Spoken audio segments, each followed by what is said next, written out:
Olá, aqui é o Thiago Santos mais uma vez e esse é o terceiro vídeo da nossa série sobre o estudo da partitura aqui na Academia de Regência dos Sinos. Agora que nós já estudamos bastante, ainda com a partitura fechada, mas já sabemos tudo sobre o contexto em que a obra foi composta, sobre o estilo, sobre o compositor, enfim, agora é hora de finalmente abrirmos a partitura e começarmos a aprender essa obra. Mas quais ferramentas nós vamos usar nessa etapa do nosso estudo? Bem, nesse vídeo nós vamos conversar sobre um conjunto de ferramentas que estão contidas em uma única palavra: análise.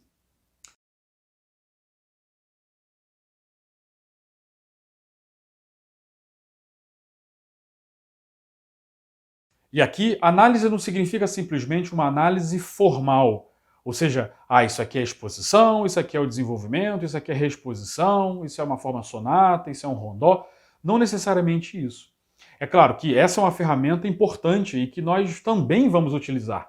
Mas, na verdade, estudar uma partitura para reger envolve vários outros tipos de análise.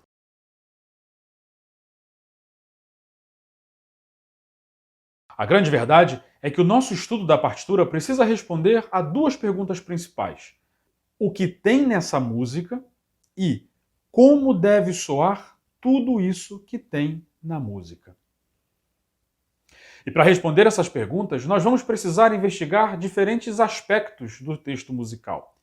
E é exatamente por isso que o nosso estudo não é simplesmente abrir a partitura sem nenhuma direção, sem ter em mente certas metas bem específicas. Não. Durante nosso estudo da partitura, nós estamos buscando informações, processando dados. Em outras palavras, nós estamos analisando a obra sob diferentes pontos de vista. Por exemplo, como é a estrutura da obra? Como é a harmonia? Como é a orquestração? Como é a textura da obra? É algo polifônico? Enfim, veja quantos comos nós temos aí para responder.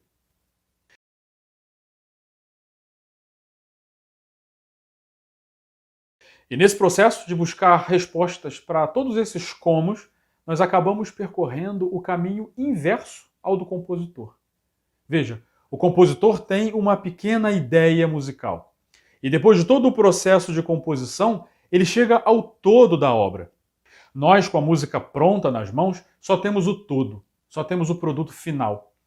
Por isso, para entendermos profundamente aquela música, nós precisamos descobrir como que o compositor partiu do micro, da ideia inicial, e chegou ao macro, da obra completa.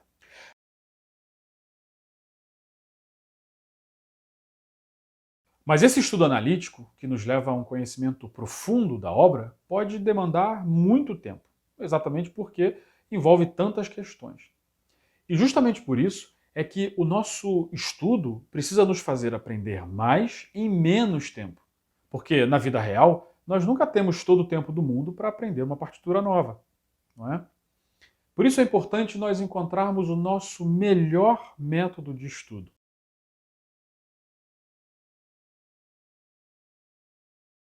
Então aqui eu quero te apresentar um método, que não significa que seja o melhor do mundo, o comprovadamente mais eficaz, nada disso.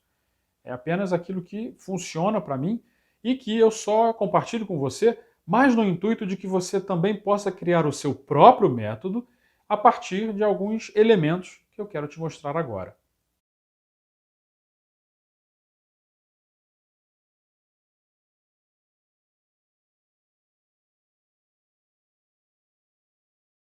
Bem, quando eu estudo uma obra pela primeira vez, eu penso numa abordagem em três níveis de análise.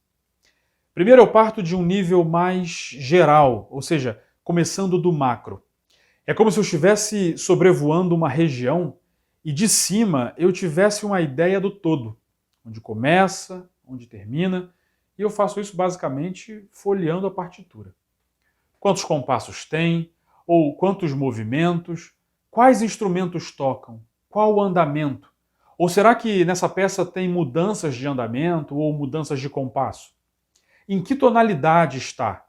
Tem mudanças de armadura? Tem alguma coisa menos usual na partitura? Algum símbolo diferente, um instrumento em comum, alguma palavra que eu não conheça? Qual o idioma das expressões e indicações do compositor? Eu entendo essas palavras?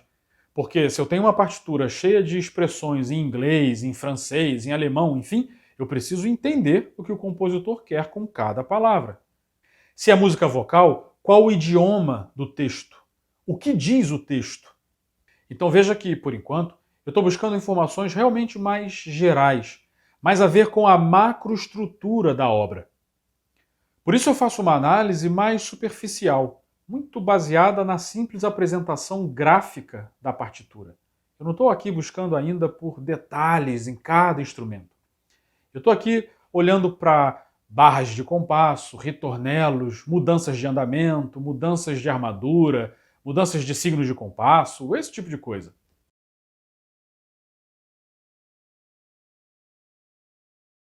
Mas num segundo nível de análise, é como se no meu sobrevoo da área eu descesse um pouco mais e já começasse a perceber certos detalhes que antes eu não conseguia ver por causa da distância. Aqui a gente começa a adentrar um pouco mais o texto musical e pensar mais horizontalmente. Aqui eu começo a solfejar cada parte, cada instrumento, cada voz. E para que isso? Bem, esse solfejo de cada parte vai me ajudar a descobrir algumas coisas. Em primeiro lugar, com isso eu conheço cada parte ou voz antes dos executantes. E isso me dá uma vantagem importante. Isso me permite, por exemplo, mapear possíveis dificuldades técnicas, erros de impressão, problemas de grafia musical, etc. Por isso, num primeiro momento, eu procuro cantar cada parte num tempo bem tranquilo, mesmo que a música esteja em andamento rápido. Porque nessa fase do meu estudo, cantar a tempo não vai me ajudar em nada. É mais interessante cantar devagar e corretamente, observando afinação, precisão rítmica, dinâmicas, articulações, respirações, etc. Com isso, eu vou descobrindo também os dobramentos, ou seja, quem toca com quem ou quem canta com quem. E vou ainda identificando a função de cada voz ou instrumento, ou seja, quem tem uma melodia principal, quem tem o acompanhamento, o que deve soar no primeiro plano, o que deve soar num segundo plano e assim por diante. Além disso, o solfejo de cada parte vai nos dando uma ideia cada vez mais clara e detalhada das frases. E com isso, vamos aprofundando ainda mais a compreensão da estrutura da obra. Na primeira fase da análise, mapeamos superficialmente a obra. Talvez eu tenha descoberto bem por alto que a música tem, por exemplo, 3 seções. Mas agora que eu leio cada linha, eu começo a ter condições para entender melhor como que cada seção se subdivide. Quantos compassos tem em cada frase? Existe alguma regularidade entre eles? Então esse segundo nível de análise mais horizontal vai explorar esses detalhes da construção melódica de cada parte vocal ou instrumental.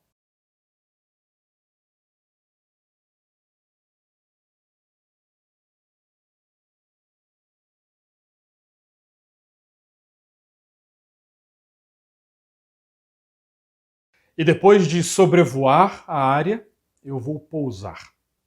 Aqui eu não tenho mais a visão panorâmica, mas, por outro lado, eu consigo ver os detalhes agora bem de perto. Então, num terceiro nível desse meu estudo, eu começo a investigar seção por seção. A ideia aqui é isolar todo um trecho da música e mergulhar profundamente nele, mas não mais horizontalmente como antes.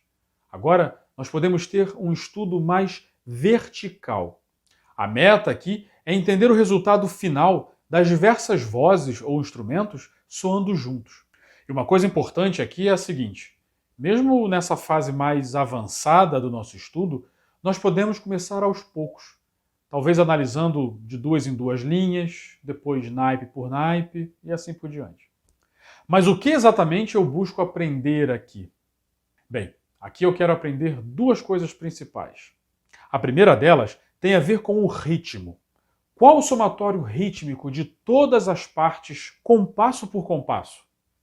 Eu preciso saber quais são as semelhanças ou diferenças rítmicas entre cada uma das partes.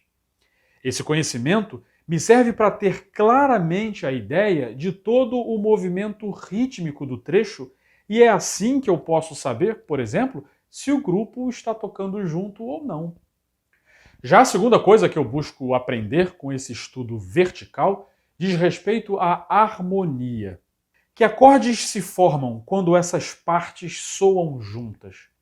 E isso não é nenhum preciosismo, não. Quando entendemos a trajetória harmônica da obra, conseguimos com mais facilidade criar aquela imagem sonora de cada trecho. Lembra daquilo que o Scherchen fala e que eu te mostrei no primeiro vídeo, sobre a imagem sonora da obra? Por exemplo, quando eu sei que duas flautas e duas clarinetas estão tocando no primeiro compasso um acorde de sol menor, eu consigo mais facilmente escutar internamente, imaginar o som daqueles quatro instrumentos tocando um sol menor.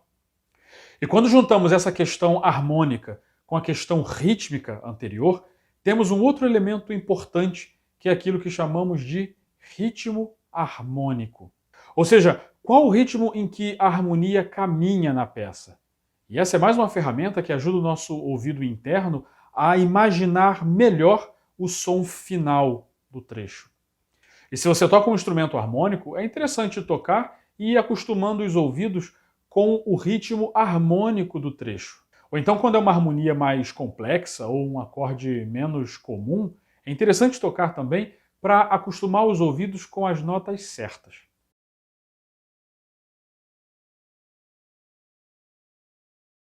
Veja que em nenhum momento aqui eu falo em praticar a regência da obra. Porque, na verdade, eu primeiro preciso aprender profundamente a música para só depois o meu gesto surgir como uma tradução daquilo que eu aprendi da partitura. É claro que a questão do gestual também envolve aspectos de técnica de regência. O gesto não surge assim do estudo da partitura sem um certo enquadramento técnico. Mas, de maneira geral, a prioridade na preparação do repertório é conhecer profundamente a partitura e, consequentemente, a obra, para só depois pensar em gesto. Isso porque o nosso gestual serve para comunicar a música e as nossas decisões interpretativas. E se tentamos inverter o processo, ou seja, começar primeiro estudando a questão do gesto, perdemos tempo se não conhecemos ainda profundamente a partitura. Que música e que decisões interpretativas nós vamos querer mostrar se não temos ainda as respostas musicais para todas aquelas perguntas que fizemos durante o nosso estudo da partitura?